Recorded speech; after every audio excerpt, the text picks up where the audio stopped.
समादरणीय श्रोता वृन्द नमस्कार तथा शुभ प्रभात। श्री स्वस्तानी परमेश्वरीको आराधना गर्दै यो प्रार्थना गर्दछु। यम वर्मा वरुणेन्द्र रुद्र मरुतस्तुमन्ति दिव्यस्तवै वेदै साङ्गपदत्क्रमोपनिषदे गायन्ति यं सामगः ध्यानावत्सित तद्गतेन मनसा पश्यन्ति यं योगिनो यस्यन्तं न विदुषुरासुरगणा देवाय तस्मै नमः।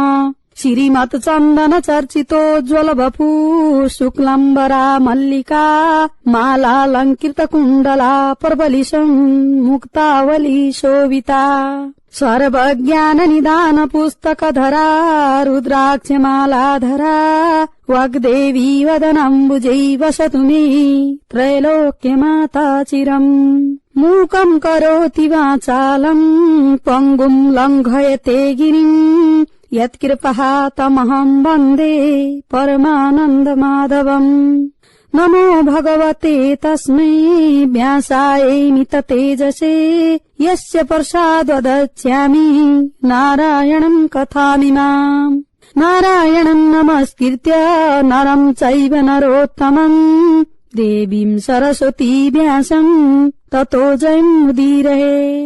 रत्नैकल्पितमानसं हिमजलै स्नानां च दिव्यम्बरम् नानारत्नविभूषितं निर्गमदा मोताङ्कितं चन्दनम् जाति चम्पकबिल्वपत्र रचितं पुष्पं च धूपं तथा दीपं देवदयानिधे पशुपते ईर्दकल्पितं गिरिहताम् सौवर्णे मणिखण्ड रत्न रचिते पात्रं घृतं पायसम् भक्ष्यं पञ्चविधं पयोदधियुतं रम्भाफलं पानकम् शाकानामयुतं जलं रुचिकरं कर्पूरखण्डोज्ज्वलम् ताम्बूलं मनसा मया विरचितं भक्त्या प्रभो स्वीकुरु। छत्रं चामरयोर्युगं व्यजनकं चादरशकं निर्मलम् वीणा भेरी मृदङ्ग कालकला गीतं च नृत्यं तथा साष्टाङ्गं प्रणिति स्तुतिर्विविधा एतत् समस्तं मया संकल्पेन समर्पितं तव विभो पूजागृहाणं प्रभो। आत्मा त्वं गिरिजामती सहचरा प्राणा शरीरं गृहम् पूजाते विषयोपभोगरचना निन्द्रा समाधि स्थिति संचार पदयो प्रदक्षिणविधि स्तोत्राणि सर्वाङ्गिणो यद्यत् कर्म करोमि तद्दखिलं सम्बोध भाराधनम्।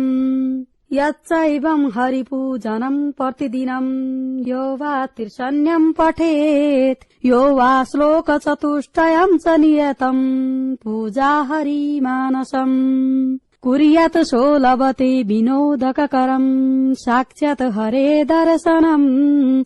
व्यासस्तेन महावसान समये कैलासलोकं गता बाहुमाछकमण्डलूरमृगको छाला तथा आयुधा जोगर्चिन् बलवान शत्रुगणको शस्त्रास्त्रद्वारा वध यो सृष्टि स्थिति नाश पालन सदा जुन शक्तिले गर्दछिन् स्वस्थानी जननी तिनै खुशी भई संकष्ट सारा हरुन्।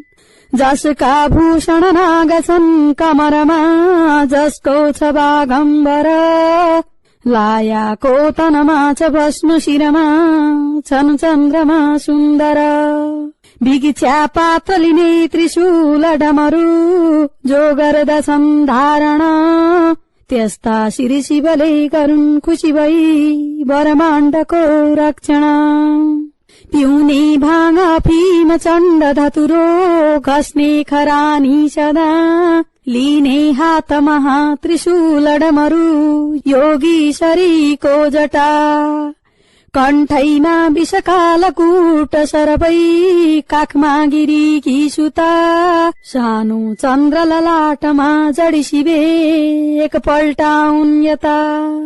अतः चतुर्दशोऽध्याय कुमारजी आज्ञा गर्नुहुन्छ हे अगत्य मुनि। त्यसपछि पार्वतीले स्वस्तानीको प्रसाद अक्षता पुष्प यज्ञ सूत्र रोटी पान सुपारी सगुन समेत सबै 8 वस्तु ल्याएर शिवजीलाई दिई दण्डवत गरेर भनिन्, हे भगवान श्री स्वस्तानी परमेश्वरीको व्रत गरेर मेरो इच्छा पूर्ण भयो। अतः संसारका अनेक दुःखी व्यक्तिलाई यस व्रतको उपदेश दिएर उद्धार गर्न पाए असल हुने थियो।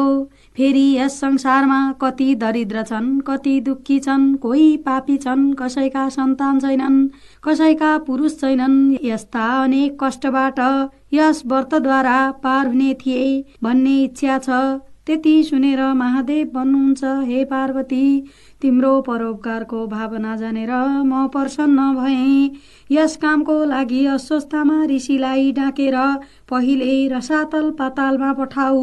पार्वतीले हवस भनेर उनलाई डाक्न पठाइन्। अनि अस्वस्थमा ऋषि आएपछि आफूलाई विष्णु भगवानले बताएको पूजा विधि बताएर भनिन्, त्यहाँ जो दुःखी दरिद्र छन्, जसका स्त्री सन्तान छैनन्, तिनलाई यो व्रत गराउनु भनी पठाइन्। पार्वतीलाई प्रणाम गरेर अस्वस्थमा ऋषि त्यहाँबाट रसातल पातालमा गए। अनि यता पार्वतीको परीक्षा लिनका निम्ति महादेव कसैले नदेख्ने स्थानमा गई लुक्नुभयो। महादेवलाई नदेखेर पार्वतीले निकै बेर खोजिन्। पछि भेटेर सोधिन्, हे नाथ, हजुर मलाई छलेर किन लुक्न जानुभयो?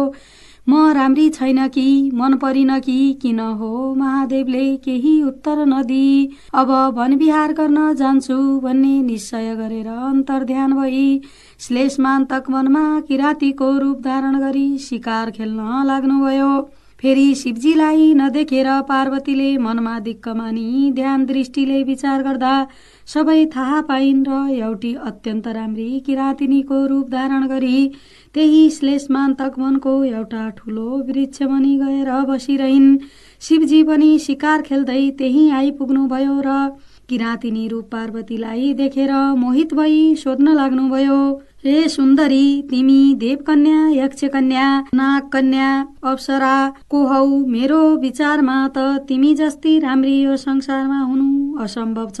फेरि वन जन्तुको भय नमानी यस्तो घनघोर जंगलमा एक्लै किन आयौ? मलाई भन। किरात रूप शिवको त्यस्तो कुरा सुनि बायाँ र दायाँ हातमा धनुष र त्रिशूल लिने सर्पका गहना लगाउने महाभयंकर मूर्ति किराततिर फर्केर कटाक्षयुक्त नेत्रले हेर्दै पार्वती भन्छिन्, हे किरात, म यहाँ बसेको निकै वर्ष बितिसक्यो। फेरि सदैव जंगलमै बस्ने म किरातिनी हुनाले वनका जन्तुको डर पनि लाग्दैन। तपस्या गरिरहेकी छु। त्यत्तिकैमा साँझ पर्न लाग्यो र किरातले भने, हे सुन्दरी, तिमी पनि एक्लै रहेछौ, म पनि एक्लै छु, अत दुवैजना यहीँ बसौँ। किरातिनीले उत्तर दिइन, हे किरात, तिमी लोग्ने मानिस, म स्वास्नी मानिस। यो वनको एकान्त स्थान, रात्रिको बेला छ। फेरि राम्री स्त्री जाति देखेपछि पुरुष कुलले मनको वेग रोक्न सक्दैनन्। त्यसकारण एक स्थानमा बस्नु उचित छैन। तिमी अन्तै बस। तिनको बात सुनि किरातले भने, हे सुन्दरी, त्यस कुराको तिमीले चिन्ता गर्नु पर्दैन। पर स्त्रीको म स्पर्श गर्दिन। त्यो सुनि पार्वतीले स्वीकार गरिन्। अनि दुवैजना त्यही बस्दा बस्दै निकै दिन बितेपछि यसरी कति दिन निर्वाह गर्ने हो भनी आकाशवाणी भएर झैं गरेर पार्वतीले भनिन्, हे ईश्वर, हजुर यसै गरी वनविहार गरेर बसिरहनु भयो भने हाम्रो कसरी रक्षा हुन्छ? हजुर नहुँदा हामी सबै अमरगण दुःखी छौं। कैलाश शून्य छ, त हाम्रो रक्षा गर्नु। अब शिवले यस्तो आकाशवाणी सुनेर म यहाँ आएको कसैलाई थाहा थिएन। यो बोल्ने को होला भनी चारैतिर हेर्नुभयो। पछि देवताहरूले भनेका होलान् भन्ने अनुमान गरी किरातिनीलाई खोज्दै वृक्षमाथि चढेर फल टिप्न लागेकी किरातिनीलाई अकस्मात देखेर शिवजी भन्नुहुन्छ, हे सुन्दरी, तिमी कता गएकी थियौ? म तिमीलाई निकै बेरदेखि खोजिरहेको छु। किरातिनीले भनिन्, हे किरात, भोक लागेर फलफूल खोज्न लागेकी हुँ, कहीँ गएकी छैन। त्यति सुनेपछि पूर्णचन्द्र जस्ती सुन्दरी किरातिनीलाई देखेर खप्न नसकी शिवजी समात्न भनेर लम्के अनि किराँतिनी भन्छन्, हे किराँत, के तिम्रो धर्म यही हो? मैले महादेव बाहेक अरूलाई स्वामी मान्ने छैन भन्ने प्रतिज्ञा गरेर यहाँ तपस्या गरिरहेकी छु। तिमीले मानेनौ भने श्राप दिएर हत्या गरी मर्नेछु। पार्वतीको यस्तो कुरा सुनि शिवले आज्ञा गर्नुभयो, हे सुन्दरी, म नै महादेव हुँ, वनविहार गर्न यहाँ आएको हुँ। नपत्याए हेर भनी ज्योति स्वरूपको दर्शन दिनुभयो अनि किराँतिनीले दण्डवत गरेर भनिन्, हे भगवान, अब कन्यादान लिन मेरा माता पिता कहाँ हिँड्नु हवस्। अनि शिवले स्वीकार गरेर किराँतिनीको पछि लागि जानुभयो। जाँदा जाँदा हिमालय पर्वत कहाँ पुगेपछि यिनी पार्वती रहेछन् भन्ने थाहा पाएर अत्यन्त लज्जित भई शिवजी त्यहाँबाट पनि अन्तर्ध्यान भई श्लेषमान्तक वनमा किरातेश्वरको रूपमा बस्नुभयो। पार्वतीले ध्यान दृष्टिद्वारा सबै जानेर आफू बागमतीमा स्नान गरी किरातेश्वर शिवलिङ्गको पूजा गरेर त्यही तपस्या गर्न लागिन्। पार्वतीले स्नान गरेको हुनाले त्यस घाटलाई गौरी घाट भन्दछन्। जो मनुष्य गौरी घाटमा स्नान गरी किरातेश्वरको दर्शन गर्दछन् तिनका सम्पूर्ण पाप नाश भएर कैलाशमा बस्न पाउँछन्। हे अगस्त्य मुनि, त्यसपछि पार्वतीको तपस्याले प्रसन्न भई महादेवले आफ्नो रूप दर्शन दिनुभयो अनि प्रसन्न भएकी पार्वती बिन्ती गर्दछिन्, हे नाथ, मलाई किन यसरी कष्ट दिनुहुन्छ? मैले केही बिराएकी भए क्षमा गर्नुहोस्। तिनको कुरा सुनेर प्रसन्न भएका शिव र पार्वती त्यहाँबाट हिमालय कहाँ पुगे। छोरी ज्वाइँ आएको देखि पर्वतराजले प्रसन्न भएर पूजा सेवा गरे। 4-5 दिन त्यहाँ बसेपछि अब कैलाश जानु पर्दछ भनी महादेवले हिमालयसित बिदा माग्नुभयो अनि गिरिराज हात जोडेर भन्दछन्, हे शशि शेखर, निमिष मात्रमा सृष्टि स्थिति प्रलय गर्ने हजुरलाई कोटि कोटि नमस्कार छ। हे भवानी शंकर, लक्ष्मी नारायणले समुद्रको घर जाँदा जस्तो आनन्द भएको थियो, आज मलाई छोरी ज्वाइँ मेरो घरमा राज गर्नाले त्यस्तै प्रसन्नता प्राप्त भयो। हे प्रभु, समुद्र मन्थनमा निस्केको कालकूट विष पान गरेर नीलकण्ठ हुनुभएको हजुरलाई कोटि कोटि नमस्कार छ। त्रिपुरासुरलाई नाश गर्नाले त्रिपुरारी नाम भएका हे विश्वम्भर, यम, इन्द्र सब हजुर नै हुनुहुन्छ। सत्तो, रज, तम, त्रिगुण र गुणातीत पनि हजुर नै हुनुहुन्छ। हे जगदीश्वर, आदि मध्य अन्त्य नभएका अनन्त रूप हजुरलाई कोटि कोटि नमस्कार छ। हजुरको गुणगान गर्न ब्रह्मा, शारदा र शेषले पनि नसकेको म अज्ञानीले के सकुला, त मेरो रक्षा गर्नुहोस्। हे प्रभु, हजुरलाई कोटि कोटि नमस्कार छ। हिमालयको यस्तो स्तुतिले प्रसन्न भएका शिवले हँसिलो मुख पारेर आज्ञा भयो, हे गिरिराज, तिम्रो भक्तिले म प्रसन्न भए तिम्रो इच्छा पूर्ण हुनेछ भनी पार्वतीलाई साथमा लिएर कैलाश जानुभयो। देवी प्रपन्न आरती हरे प्रसिद्ध, प्रसिद्ध मातर जगतौखिलस्य, प्रसिद्ध विश्वेश्वरी वायु विश्वम तुमेश्वरी देवी चराचरस्य। इति श्री स्कंद पुराणे केदारखण्डे माघमात्म्ये कुमार अगस्त्य संवादे श्री स्वस्तानी परमेश्वर्यां व्रतकथायां शिव कैलास गमनं नामं 14ोऽध्याय। जय बोलो श्री स्वस्तानी माता की जय।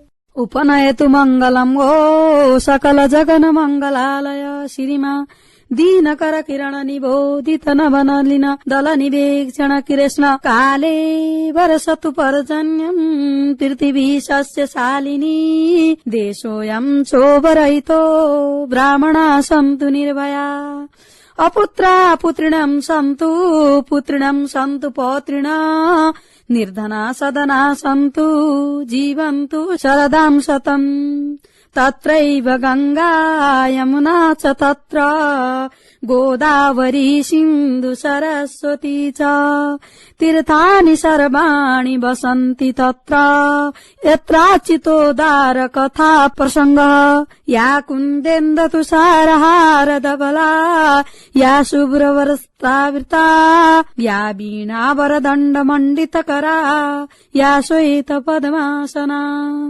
या परमाचितु शंकरा प्रवर्तिवी देवे सदा वन्दिता सा मम पातु सरस्वती भगवती निशेष जड्यम्बः।